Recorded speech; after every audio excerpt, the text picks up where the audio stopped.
Olá, boa noite a todos. Vamos para mais uma celebração online da Aliança Bíblica do Bairro Pio X. Sejam todos muito bem-vindos. E para nós iniciarmos a celebração, eu gostaria de ler um texto que, de certa forma, ele introduz um pouco o assunto que nós vamos comentar hoje na nossa celebração. Está no Evangelho de João, capítulo 1, e começa no versículo 15, dizendo assim: João dá testemunho dele, ele exclama: esse é aquele de quem eu falei. Aquele que vem depois de mim é superior a mim, porque já existia antes de mim. Então João Batista está dizendo que vem alguém depois dele que era superior a ele, porque já existia antes dele. E no versículo 16 ele diz assim: todos recebemos da sua plenitude graça sobre graça. Pois a lei foi dada por intermédio de Moisés, a graça e a verdade vieram por intermédio de Jesus Cristo. Então Jesus, ele é aquele que nos trouxe a graça e que nos derramou a sua graça e nos apresentou como é viver debaixo da graça. Então é isso que nós vamos celebrar hoje, a graça de Deus sobre nossas vidas e a oportunidade que nós temos de conhecê-lo. Então eu quero que você baixe sua cabeça, nós vamos fazer uma oração. Senhor Deus, que Tu estejas sendo soberano nesse momento. Chega até o lar de cada um de nós com a Tua mensagem, com o Teu Evangelho e com a Tua Palavra, para que mova nossos corações e que tudo isso sirva para compreendermos que estamos debaixo da Tua graça e tudo isso sirva para a Tua honra e glória, porque é por isso que estamos aqui. Então nos abençoe hoje e nos dê um bom tempo de celebração, todos nós juntos, mesmo estando distantes, mas juntos como o corpo de Cristo. Obrigado por isso. Amém. Antes de passar para o momento do louvor, eu quero dar um aviso que as nossas celebrações presenciais estão funcionando. Elas são todos os domingos, às 19 horas, no prédio da Aliança Bíblica Pio X. Para fazer a sua inscrição, você só precisa mandar um WhatsApp para o telefone do Fofo e ele vai colocar toda sexta-feira a lista de pessoas que estarão presentes. Uma pergunta que surgiu é: visitantes podem ir na celebração? Claro que podem. Hoje nós estamos abertos. A única questão é que nós estamos limitados no número de pessoas. Então, se você pensa em trazer um visitante, ou se você, algum visitante, alguém que não é membro da nossa igreja, gostaria de visitar a nossa celebração, ele é muito bem-vindo, mas ele precisa estar na lista para que, ao chegar aqui, não aconteça de nós termos mais pessoas do que o devido. Então, qualquer pessoa pode estar aqui. Crianças mais velhas, se ficarem no salão, também pode vir acompanhando seus pais. Então, o que nós não teremos são as aulinhas do Ministério Infantil com as crianças nas salinhas. Mas, se a criança já tem a possibilidade de entender um estudo e se ela consegue ficar sentada ali ouvindo, também todos os adolescentes são muito bem-vindos, tá bom? Então agora vamos para a nossa celebração. Uma boa celebração a todos nós. Boa noite, pessoal. Vamos iniciar mais um momento de louvor das celebrações online da Aliança do Pio X. E nessa semana, eu pensando sobre qual texto iria trazer para a gente nesse momento, me veio em mente um versículo. É o Salmo 20, versículo 7, que diz assim: alguns confiam em carros e outros em cavalos, mas nós confiamos no nome do Senhor, o nosso Deus. É um versículo curtinho, possível de a gente memorizar, e é legal a gente poder ter esses pequenos versículos na nossa mente, para que eles possam nos guiar a cada dia. E esse versículo em especial nos faz lembrar que nós devemos colocar nossa confiança sempre em Deus. Vamos orar.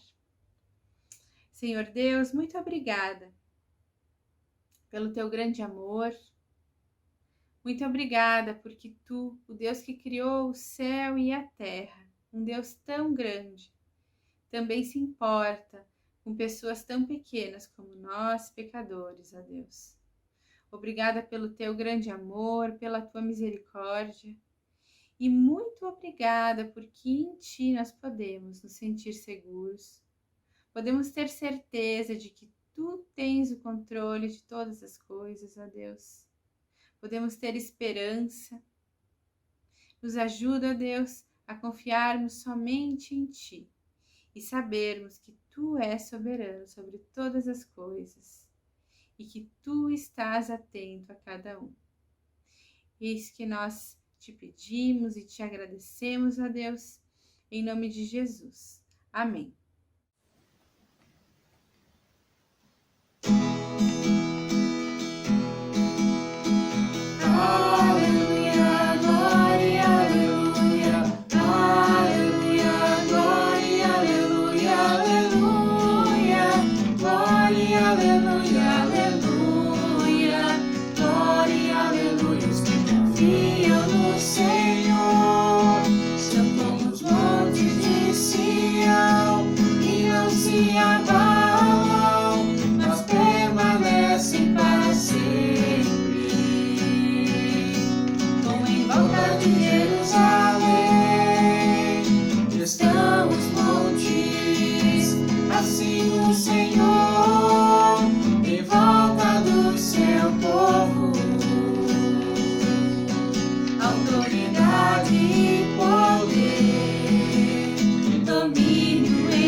Agora nós queremos convidar, em especial as crianças, para participarem com a gente do momento de louvor infantil.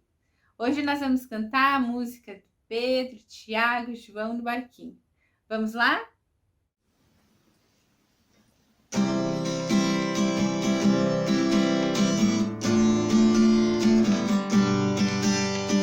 Pedro, Tiago e João no barquinho. Pedro, Tiago e João no barquinho. Pedro, Tiago e João no barquinho, no mar da Galileia. Jogaram a rede, mas não pegaram peixe.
a minha vida, Senhor.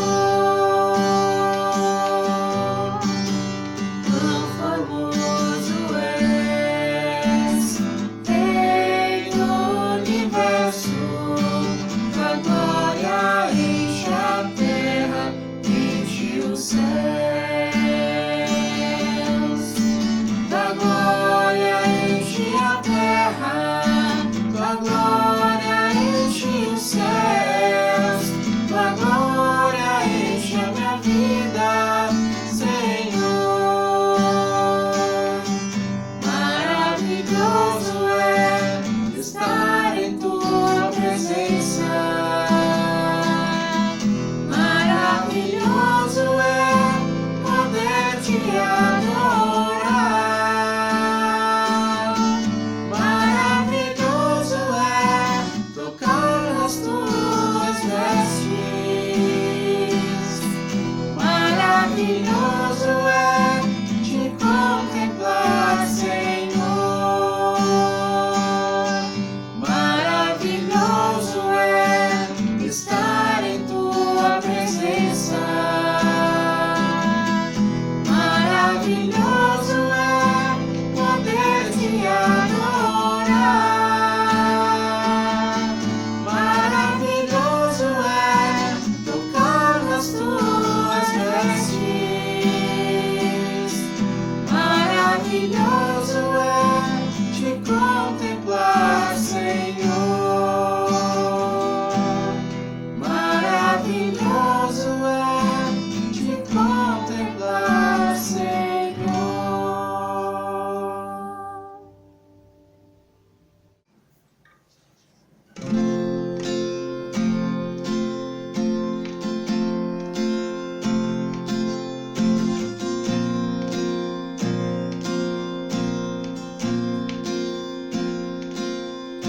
Estavas desde o princípio, eterno tu és, Senhor. Criaste do nada a terra, me rendo a ti.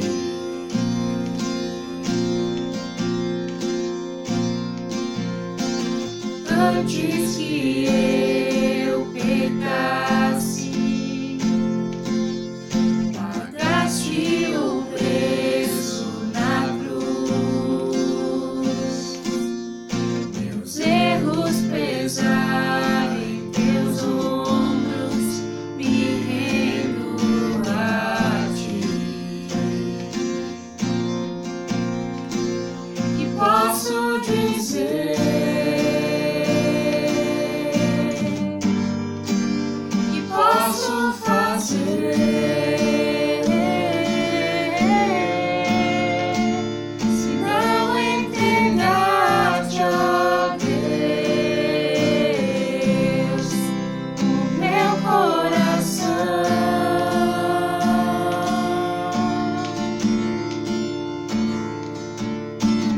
Na salvação caminho,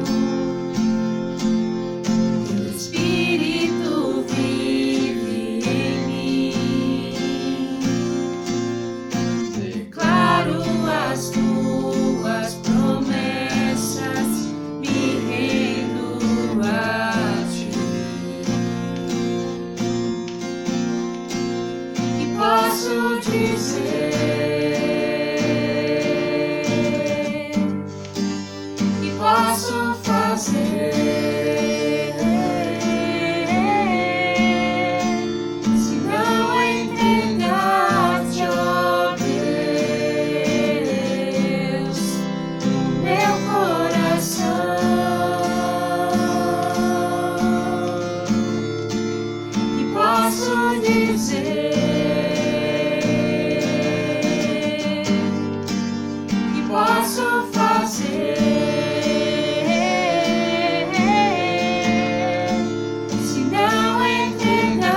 te rende, o que sou é teu.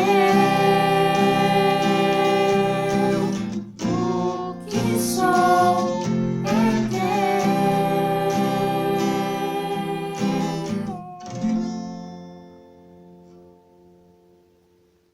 Vamos orar.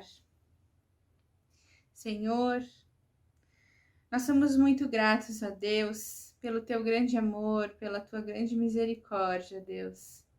Que mesmo antes que pecássemos, tu já tinha pagado o preço por nós na cruz. Obrigada pelo teu perdão, obrigada pelo teu sacrifício por nós, Senhor. Que nós nunca nos desviemos do foco da tua mensagem, que é crer que tu é o nosso Salvador, ó Deus. Que nós possamos a cada dia decidir te seguir e nos render aos teus pés, Deus, deixar que tu controles as nossas vidas, os nossos corações, Jesus. Em nome de Jesus que nós oramos. Amém. Dando sequência à nossa celebração, então, pessoal, vamos agora para o nosso momento de estudo bíblico, né? E como a gente se propôs a realizar como igreja, nessas semanas que a gente tem antes do aniversário da Reforma Protestante, a gente vai estar dando ênfase, né, e falando sobre as 5 solas, ou os 5 somentes, né, como vocês preferirem para guardar. Lembrando que no domingo anterior o Ed falou sobre sola escritura, né, e a gente vai dar sequência nesse domingo. São basicamente os 5 pilares que formam essa reforma, né, que é bom a gente estar guardando, porque volta e meia, em momentos como os que a gente tem visitado ou vivido como igreja nos tempos atuais, a gente acaba recebendo muita informação e não exercendo tanto um filtro saudável, né, em relação a como viver um cristianismo de forma ideal, de maneira que agrade a Deus. Então a reforma é baseada em 5 solas, como a gente estava falando, né? Solos Christus, né, que é só Jesus Cristo, né, só Cristo. Sola Fide, que seria só a fé. Soli Deo Gloria, que seria somente a Deus glória, ou toda a glória somente a Deus, né? Sola Escritura, que o Ed falou no domingo passado. E Sola Gratia, que seria somente a graça, só a graça, que é o somente que a gente vai abordar neste domingo agora. Eu achei muito interessante a gente estar conversando sobre esse somente em si, o somente a graça, principalmente por causa do contexto que Lutero vivia quando ele propôs a reforma, num paralelo com o contexto qual a gente vive hoje, né? Para a gente deixar bem claro, somente a graça seria a gente poderia definir da seguinte forma: de que somente através da graça, por meio da graça de Deus, que nós temos acesso ao reino, acesso à vida eterna com Ele, acesso à salvação. Então não existem outras maneiras, é somente através da graça. Por que Lutero estabeleceu isso como pilar ou colocou isso como um fundamento da fé cristã? Evidente que por causa da realidade que a igreja vivia naquele tempo, né? Se a gente olhar para como se encontrava a igreja católica naquele período, principalmente, existiam várias distorções teológicas, né, não de acordo com a palavra de Deus, que estavam acontecendo e certamente totalmente discrepantes, fora da vontade de Deus para o povo, para as pessoas que estavam ali sendo ensinadas. A gente tinha a questão da venda de indulgências, né? A gente tinha muita questão de boas obras, caridade. A gente tinha também a questão até de posição social em si afetar na relação que aquelas pessoas tinham com entrar no reino, com receber a graça, com serem salvos. Se a gente parar para pensar, soa um pouco absurdo, porque ao lermos as Escrituras a gente sabe que é somente através da graça que a gente tem acesso a Deus, que a gente pode se relacionar com esse Deus, enquanto esse Deus que a gente tanto prega, né, pessoal? Mas, olhando para a história, para o momento que Lutero vivia, a gente vê que até vagas no céu estavam sendo vendidas, né? Em troca de dinheiro, de bens, de influência, de várias outras coisas. Então, por isso essa ênfase de que somente a graça, nada mais. Para a gente enfatizar bem a questão do somente a graça ser necessária para que tenhamos acesso a Deus, para vivermos a nossa vida com Deus, eu gostaria de usar um texto que está no 2º capítulo de Efésios. A gente vai dar uma olhada nos primeiros 10 versículos desse capítulo. Mas antes de a gente entrar no texto em si, vamos dar uma breve contextualizada, né?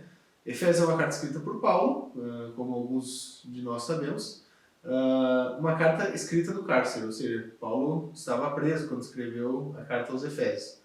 E se a gente pudesse resumir essa carta em um simples parágrafo, nós poderíamos dizer que a mensagem central de Efésios é nos dizer que Cristo, né, o Cristo que a gente recebeu, nos dá os plenos privilégios espirituais que a gente precisa ter para andar em comunhão com o corpo e para ser santificado na nossa vida diária, conduzidos assim a uma maturidade espiritual.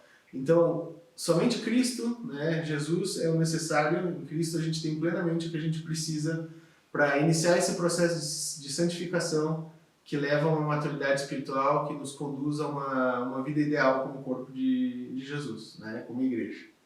Então agora sim, vamos estar abrindo as nossas Bíblias em Efésios capítulo 2, vamos ler dos versículos 1 até o 10, para conversar então sobre alguns impactos práticos que a graça tem nas nossas vidas. Efésios capítulo 2, do verso 1 ao 10, diz o seguinte então, pessoal. Vocês estavam mortos em suas transgressões e pecados, nos quais costumavam viver quando seguiam a presente ordem deste mundo e o príncipe do poder do ar, o espírito que agora está atuando nos que vivem na desobediência. Anteriormente, todos nós também vivíamos entre eles, satisfazendo as vontades da nossa carne, seguindo os seus desejos e pensamentos. Como os outros, éramos por natureza merecedores da ira. Todavia, Deus, que é rico em misericórdia, pelo grande amor com que nos amou, deu-nos vida com Cristo, quando ainda estávamos mortos em transgressões. Pela graça, vocês são salvos. Deus nos ressuscitou com Cristo e com Ele nos fez assentar nos lugares celestiais em Cristo Jesus, para mostrar nas eras que hão de vir a incomparável riqueza de sua graça, demonstrada em sua bondade para conosco em Cristo Jesus. Pois vocês são salvos pela graça, por meio da fé, e isso não vem de vocês, é dom de Deus. Não por obras, para que ninguém se glorie, porque somos criação de Deus, realizada em Cristo Jesus, para fazermos boas obras, as quais Deus preparou antes para nós as praticarmos. É muito interessante ver a linha de pensamento que Paulo expõe aqui, nesse início de capítulo 2, e certamente muito inspirado por Deus. Ele começa o trecho deixando bem claro que um dos primeiros impactos que a graça tem sobre a nossa vida é o resgate que ela nos traz. A graça nos resgata. Se a gente olhar nesses 3 primeiros versículos, Paulo vai estar expondo e lembrando qual é a condição do ser humano sem estar em Cristo, sem ser salvo pela graça, sem ter a graça como parte de sua vida.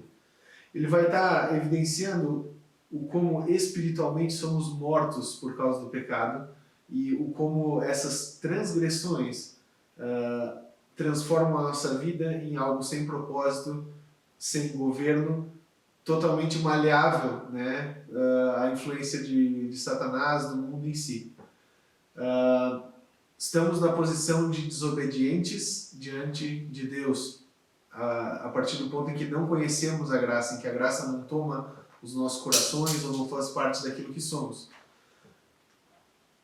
É inegável que ao entendermos qual é a nossa condição prévia antes de conhecer a graça, é inegável que ao olharmos para um trecho que nos lembra o onde estávamos antes de receber a graça em Cristo, termos certeza de que fomos resgatados de uma condição muito triste, de uma condição muito avassaladora em relação às nossas vidas espirituais.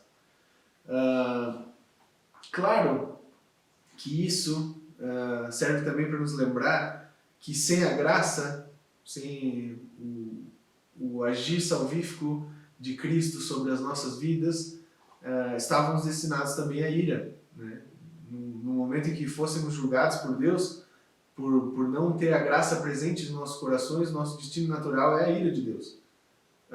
Então, olhando para essa lembrança que Paulo nos traz, fica evidente para mim o quanto a graça é algo imerecido. Porque, diferente do que muitos pensam, não existe qualquer tipo de condição que possa transformar essa realidade. A Bíblia é muito clara em dizer isso, tanto no Antigo Testamento quanto no Novo Testamento. Se a gente olhar para a palavra de Deus, fica muito claro que não existe nenhum homem justo diante de Deus, não existe ninguém que possa transformar essa condição de carentes da graça, de precisando do agir da graça de Cristo no coração, sozinho. No Velho Testamento a gente tem isso muito claro em Salmo 14, do 1 ao 3, em Salmo 53, do 1 ao 3, em Eclesiastes 7:20, e num texto muito conhecido do Novo Testamento, de Romanos 3, 10 ao 12, onde Paulo cita essas verdades do Velho Testamento. Então, diante de Deus, por merecimento pessoal, por habilidade própria, ou por posição em que se encontramos ou que se encontra na sociedade, nenhuma pessoa pode mudar essa condição da qual somos resgatados misericordiosamente pela graça. Olhando para o contexto no qual Lutero vivia, é muito fácil a gente entender o porquê que ele gostaria e o porquê que ele teve o propósito de ser tão enfático na questão da graça a ponto de estabelecer ela como um pilar. Porque a gente viu uma sociedade que acreditava em mentiras não bíblicas, influenciados por pessoas que usavam a posição religiosa de forma indevida para estar vendendo vagas no céu e coisas do gênero. Só que o triste de olharmos para isso, de observarmos essa questão relacionada ao pilar da graça como algo fundamental no cristianismo, é que 500 anos depois da Reforma, o combate de Lutero segue vivo para nós ainda. Ao pensarmos na graça, entendemos que não é por merecimento pessoal, que não existe como barganharmos a nossa posição com Deus, que não tem nada que o ser humano por si só consiga fazer para mudar essa situação, senão esperar e clamar pela misericórdia de Deus, ainda é latente.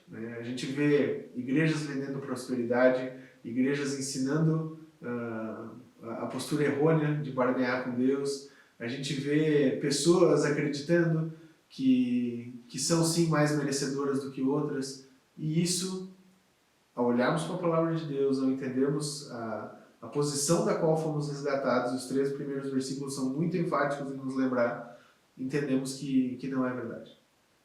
Precisamos da graça, e somente a graça em Cristo que muda a nossa condição. Um presente imerecido que ser humano algum por si só conseguiria alcançar sozinho, senão através da misericórdia de Deus.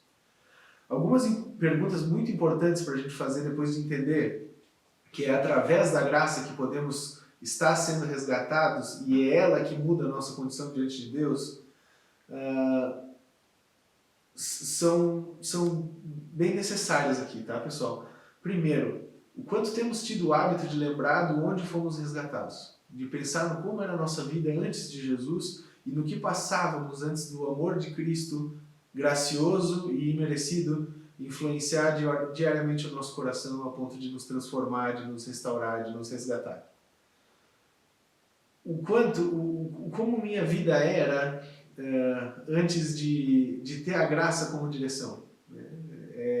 É curioso pensar, porque eu olho para a minha vida antes de conhecer Cristo e eu penso que a graça foi o maior alívio que eu recebi e certamente que eu vou viver ao longo dos meus dias, porque quando eu era mais novo, eu experimentei um período de viver sem propósito, de não entender direito essa graça e de achar que em mim havia uma certa capacidade ou um certo mérito de poder estar vivendo perto de Deus, e tudo era pesado, tudo era, de certa forma, um pouco desesperador.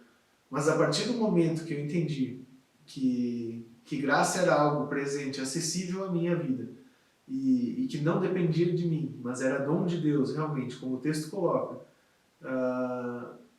o meu coração começou a ser transformado por Jesus e começou a experimentar um pouco dessa leveza, de saber que é algo que eu nunca vou merecer realmente, mas que transforma toda a minha condição, a graça em Cristo.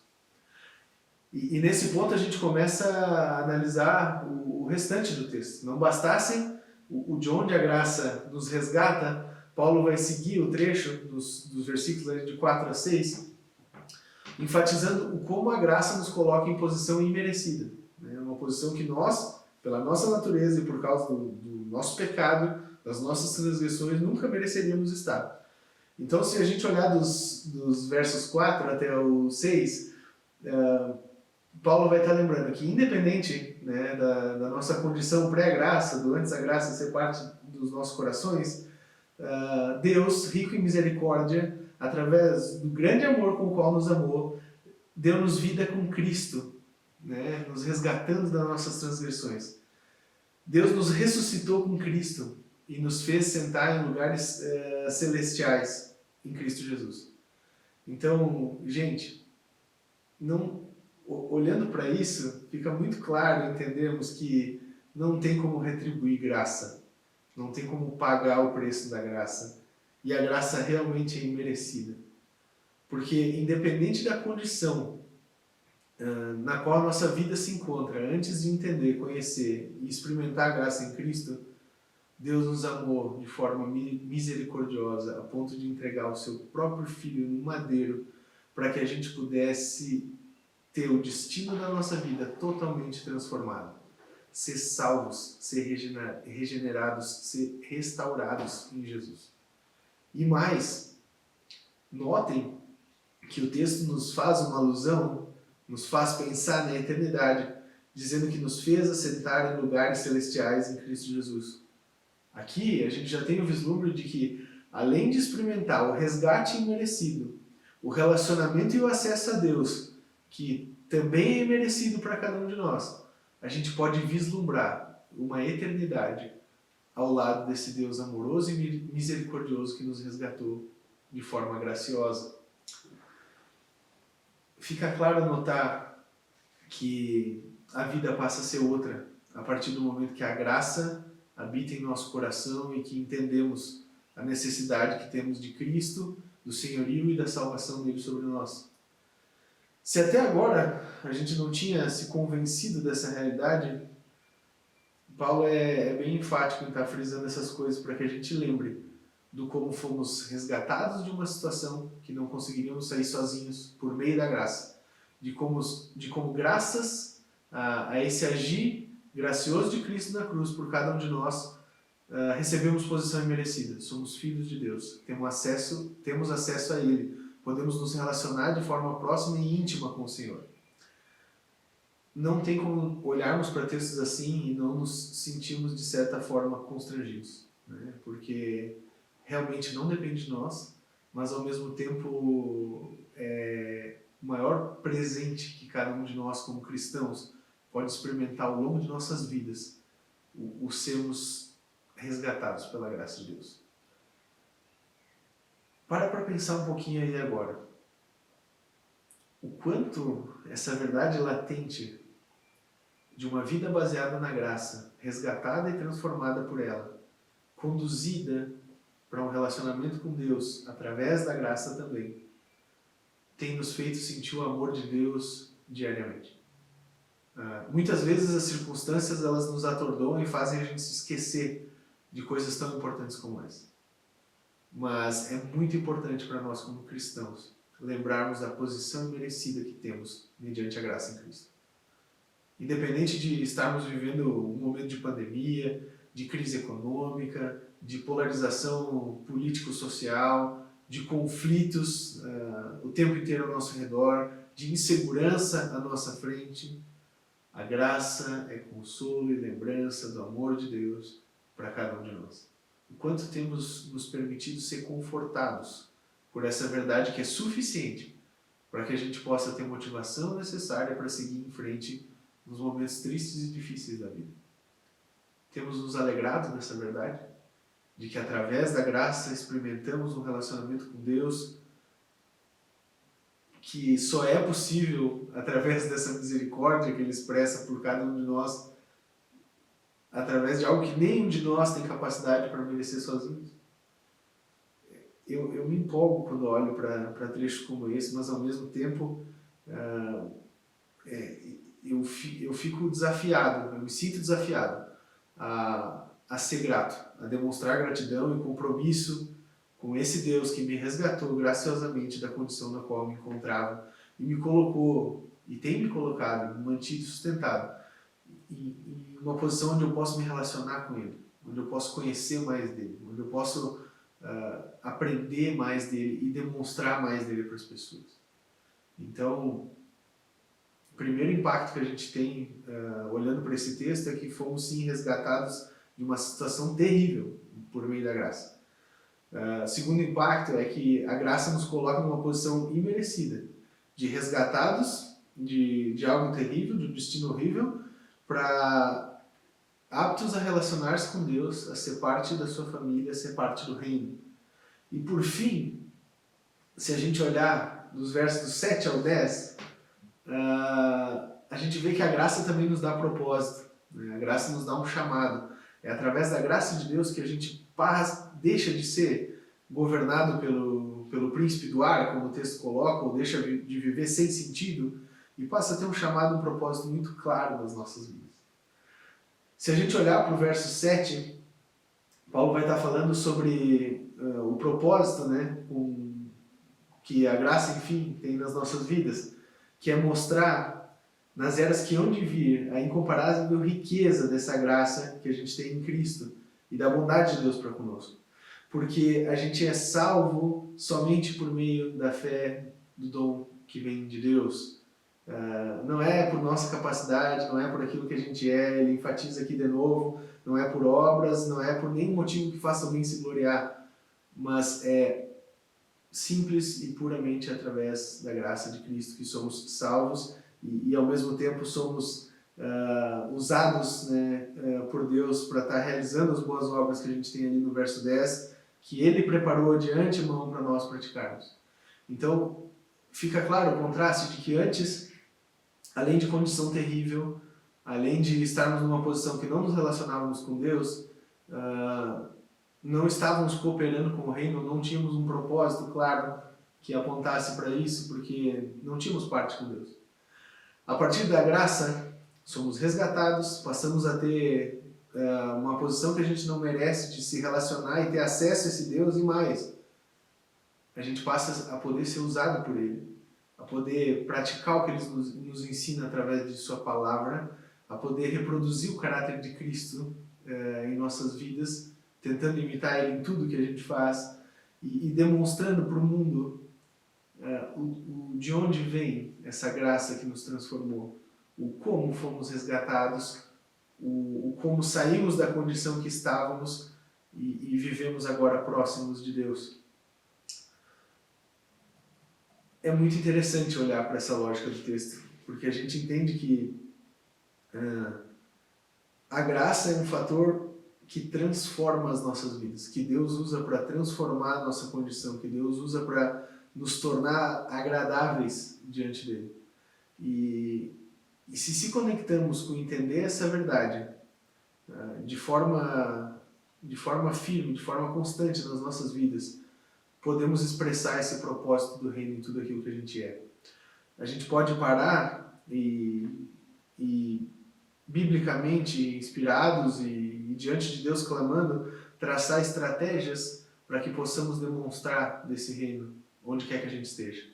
Seja no nosso trabalho, seja no nosso relacionamento com família, seja quando a gente está jogando uma simples partida de futebol, agora que as atividades estão começando a se normalizar, seja quando a gente estiver servindo qualquer tipo de pessoa em qualquer lugar.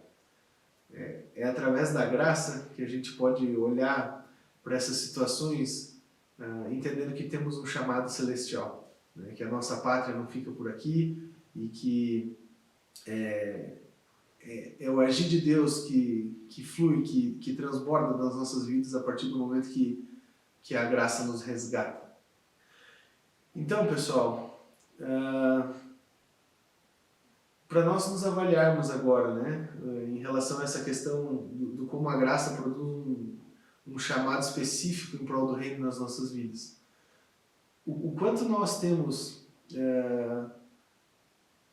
usado isso como um motivo de estarmos conectados com o reino, né? O quanto a gente tem olhado para a graça e usado a graça que temos em Cristo para estar buscando alinhar o propósito das nossas vidas a demonstrar o reino de Deus com aquilo que a gente é.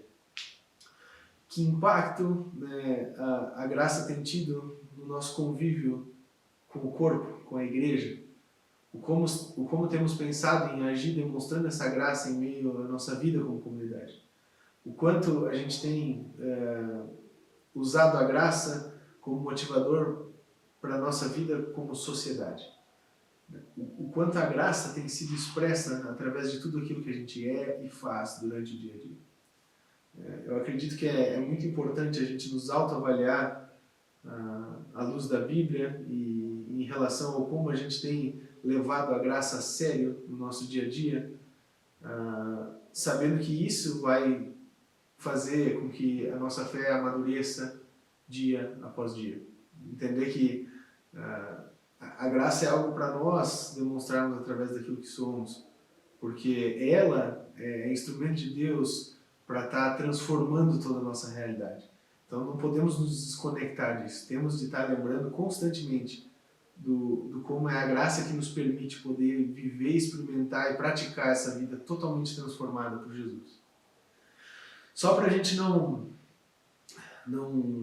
esquecer muito daquilo que a gente falou hoje e estar retomando as verdades que temos tratadas nesse início de Efésios 2, hoje falamos sobre o pilar da graça na Reforma Protestante, né, o sola graça, e somente a graça, né, para ficar bem claro. E baseado nesse trechinho que a gente olhou hoje, vimos que é através da graça e somente através dela que podemos ser resgatados da condição de inimigos de Deus, de longe de Deus, de não nos relacionarmos com Deus, de não termos acesso a Deus, de não conhecermos, entendermos e estarmos próximos dele. É a graça que nos resgata. A graça em Cristo e somente ela que nos resgata da condição de pecadores e transgressores. Enfatizamos também, olhando para esse capítulo, que é a graça que nos permite viver nessa posição privilegiada de filhos de Deus, né? de ter o Espírito Santo nos nossos corações, de ser parte do reino e cooperar com ele. E também é a graça que nos dá um novo propósito. É a graça que alinha a nossa vida a ponto de não vivermos mais dispersos e conduzidos pelo ar, ao léu, mas com o reino e com o cooperar para com o reino sendo o centro dos nossos corações. É a graça que nos incentiva a ter um propósito claro de vida que coopere para o crescimento do reino de Deus. No que essa verdade e esse pilar da graça implicam de forma prática a maneira com que vivemos, como observamos a nossa vida como um todo, pessoal.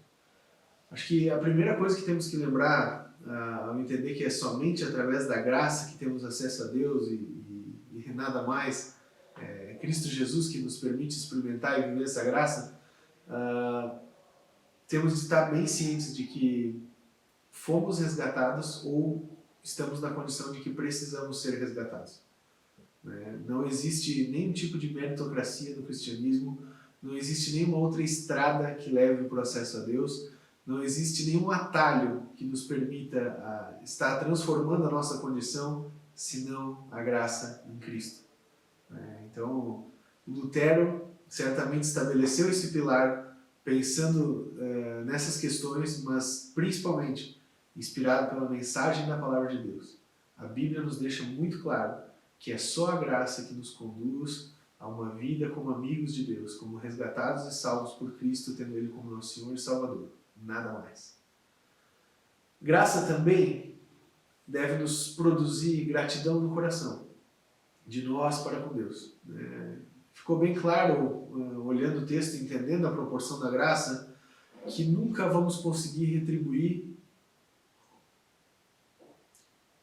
nem de perto a ação da graça de Cristo nos nossos corações e nas nossas vidas. Mas retribuir é diferente de ser grato. Temos de, todo dia, ao acordar, ao viver as vidas que Deus nos permite viver, estarmos cientes de que é graças a Ele que podemos experimentar e ter uma realidade totalmente diferente. E gratidão implica em atitudes, implica em transformação de caráter, implica em vida transformada. Outra implicação muito clara, presente no texto, é que graça deve produzir um coração misericordioso e compassivo para o nosso próximo de forma geral. Porque sempre que voltarmos para o início do texto, entendemos que todos estamos na mesma condição sem Cristo. E é Cristo que transforma a condição, que faz ela ser diferente. É a sua graça que faz com que a gente possa viver uma vida melhor, diferente, transformada e conectada com Deus. Então, é óbvio que isso não deve ser motivo de orgulho ou arrogância, muito pelo contrário. Temos de constantemente olhar para trás e lembrar de onde Cristo nos resgatou. Pensar no como era a nossa vida antes de Jesus e saber que é graças a Ele que podemos experimentar uma vida emocionalmente segura, uma vida não mais vazia, resolvida plenamente em Cristo e agir com misericórdia para as pessoas que estão ao nosso redor. Ser compassivo com aqueles que ainda não estão nessa condição. Entender que nosso papel como filhos de Deus é conduzir as pessoas a estarem se reconciliando com Deus, a estarem conhecendo Cristo, a estarem expressando e entendendo a graça cada dia e cada vez mais. Não o contrário.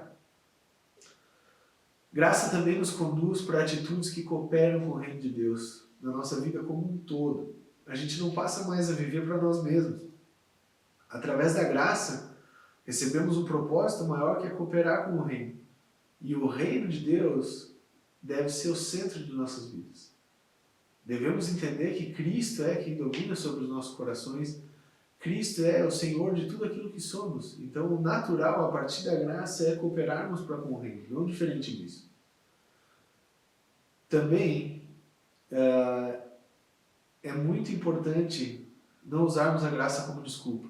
Muitas vezes, a gente olha para a graça e entende que ela não tem como ser merecida e, ao mesmo tempo, enxerga a misericórdia de um Deus enorme, perfeito, e acaba usando ela como uma licença para viver de forma descontrolada, desregrada ou desinteressada com a ação de Deus naquilo que somos.